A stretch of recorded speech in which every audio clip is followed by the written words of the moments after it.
Ladies and gentlemen, it is almost time. The 8th of February will be the head start of Lost Ark.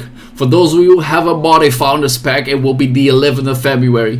And with that being said, are going to be some struggles. The first is something that I want to address is which character you should be picking, because once you log into the game, you have yourself way too many classes to pick from, and it might feel overwhelming. And for some people, you might want to pick the right choice at the right time. So the aim of the video is to provide you the information that you need to make yourself a good decision on what class you want. Please note that we do have a luxury to play literally whatever you want, so please use that. Every class has himself either a party buff or damage increase to a boss to then overall wildly increase the damage.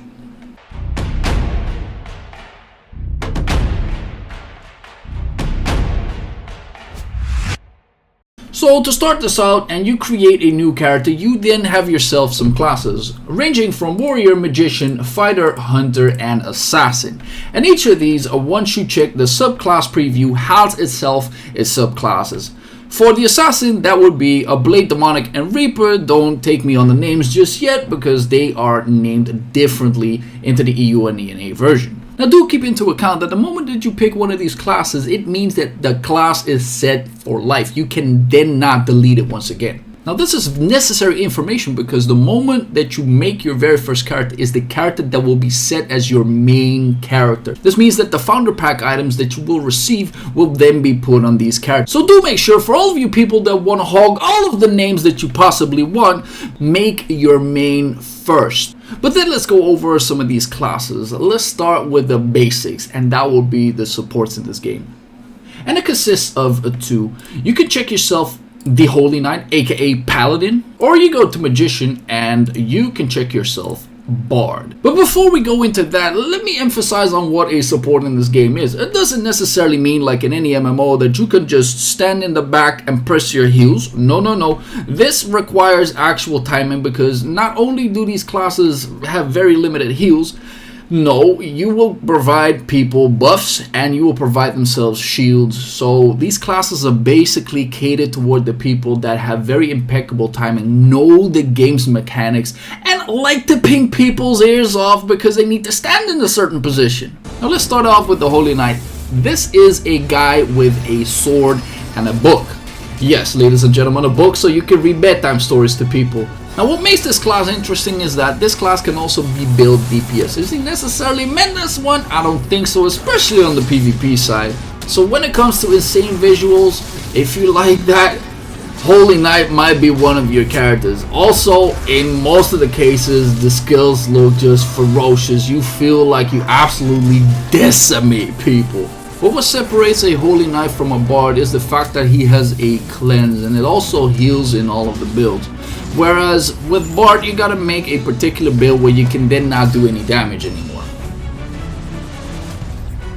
But that doesn't mean that Bard is bad, because Bard also has an instrument that can put people to sleep. In my opinion, Bard is one of the easier classes to start out the game with. That doesn't mean that that Bard is necessarily easy, because this class also takes impeccable timing, especially once the updates arrive, which increase the difficulty of both the raids and all of the other content. Both of these classes, in my opinion, are highly valuable in PvP. But one of the bigger downsides for me personally is the in-game sound effects of Bard, which makes it absolutely unplayable for me. So to just aim at the people who would like this class.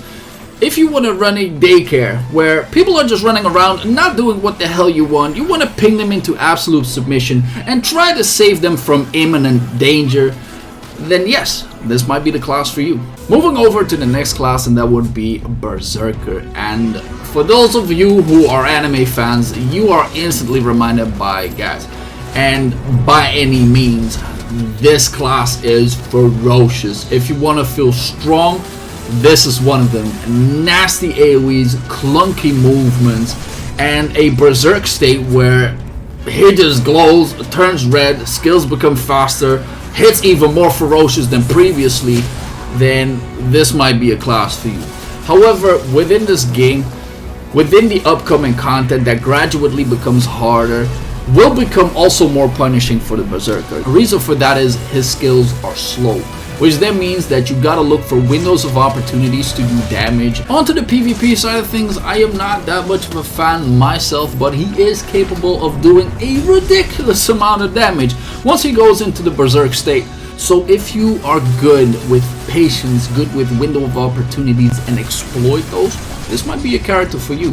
Next up will be the Gunlancer, and Gunlancer is a dude with a big shield and a big gun lance. And to summarize, this character is very simple. This character does not care about boss and mechanics whatsoever. You can face tank bosses, you can stand there, slap them around, jump into the bosses, shield your allies from any danger that come with your ultimate, and on top of that, the class is burst. It actually does damage. For a tank, it is considered a damage class in the Korean version. And outside of his seemingly clunky movements, he also has two other mechanics. He can taunt, which can interrupt bosses and their whole mechanic. And two, you have several skills that, if timed correctly, you can block. So if you like the heavier protective side of things, which can also be worked on in PvP, this might be a class for you. Next up on the list is Soulfist, and Soulfist is Dragon Ball Z. For those of you who know, you have yourself a Spirit Bomb. Nothing else said. You got yourself Kamehamehas, Hadokens, and everything, but like the Dragon Ball Z first time Spirit Bomb, it takes hours to charge, and it's very nasty to land. It does do a ridiculous amount of damage, but if you see that one miss, you will feel bad. Very, very bad. Outside of that, this class is highly mobile, has both close range combat to mid range combat, and if in the right hands, it can actually do particularly well in PvP. One of the downsides that I found myself having with a Soulfist is its identity skill. The moment you press the identity skill once, you turn Super Saiyan. Do it again, Super Saiyan 2, do it again, Super Saiyan 3. But every single time that you pop this skill, it will then grant you more damage. However, the buff duration becomes shorter. The moment the buff runs out at Super Saiyan 3 is the moment where you deal no more damage. And that feels very lackluster to a point where I didn't want to pick up this class. But if you don't mind and still want to just drop Hadokens, Spirit Bombs, Kamehamehas, this is the class for you. Next up will be Scrapper, and to summarize this one, Extreme Violence.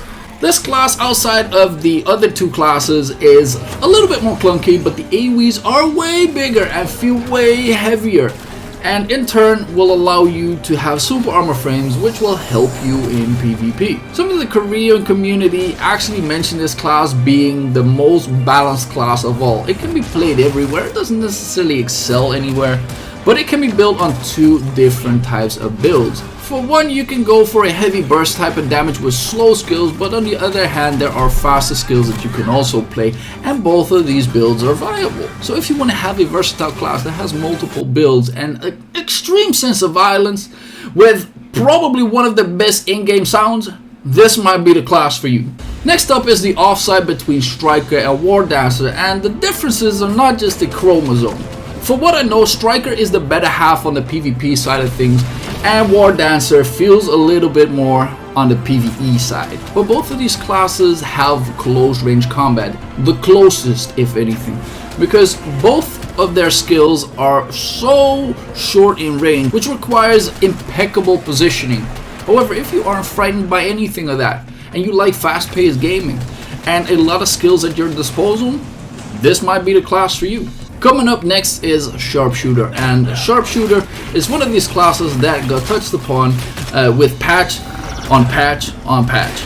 And at this point, I don't know where it stands. Sharpshooter is the true range character, which basically means you can shoot a boss from downtown. You have several skills that even increase your whole size window where you can see how far these bosses are from you and can still shoot them. This means that, especially on the earlier side of the game, you can bypass a lot of mechanics because you're not even in range of the boss. Another factor that is quite neat to a Sharpshooter would be the true damage, which means that other classes who are short range will be able to do back attacks.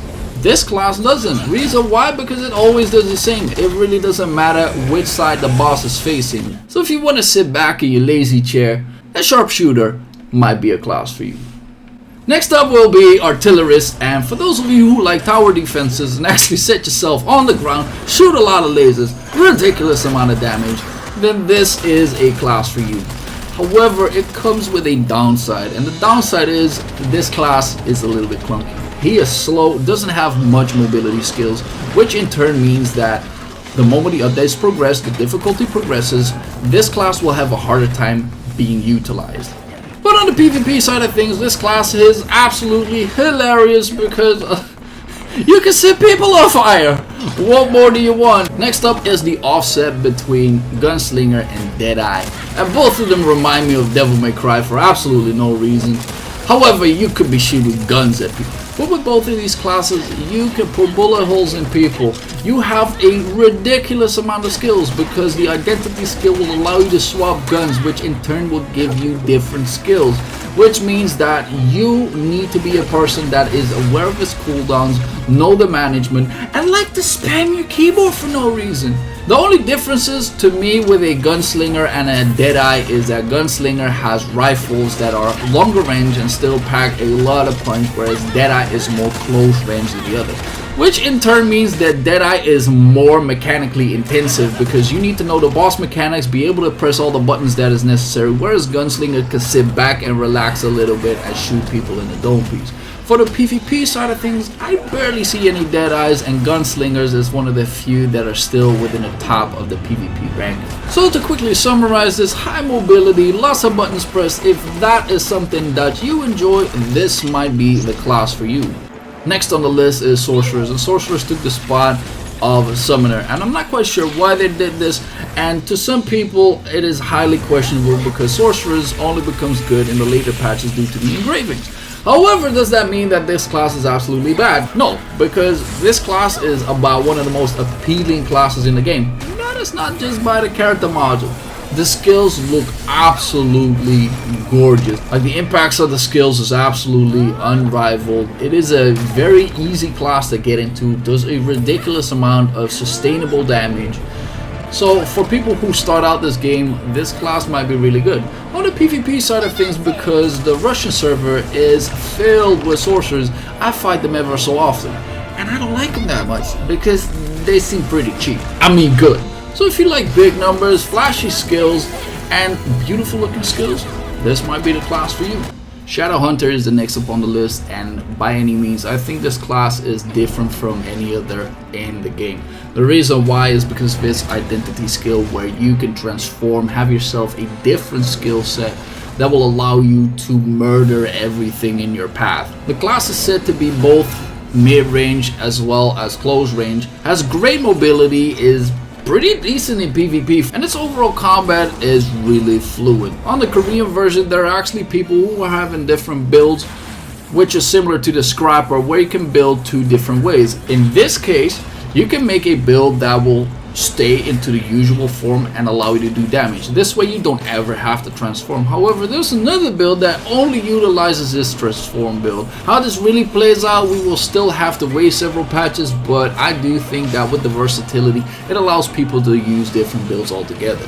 Last but not least on the list is Deathblade, and Deathblade is ridiculous. Uses swords, high mobility, its identity skill lowers cooldowns, which in turn allow this class, especially on the upper echelon of the Korean version, spam their skills in rapid succession. Is a ridiculous PvP starter because it has so many super armor frames, keeping yourself safe, being able to contest several other hits with you coming on top 9 out of 10 times. So if that is music to your ears, this might be the class for you. So I wanted to keep this information short and sweet, not to overwhelm any of you guys, but give you guys some insight on the characters that you could be playing. I hope that was helpful, and my question to you guys is, what are you going to play? I myself, I'm going to play Gunslinger most likely because I have played Deathblade for the Korean version, played it on the Russian server, so I'm very familiar with that. Starting out a new character might seem like something that I shouldn't be doing. However, even I'm still debating what I should be playing because Reaper isn't out yet. Yeah, there's that. However, if you found this video helpful, don't hesitate to drop a like, comment if you will, and I'll see you guys into the next one. Peace!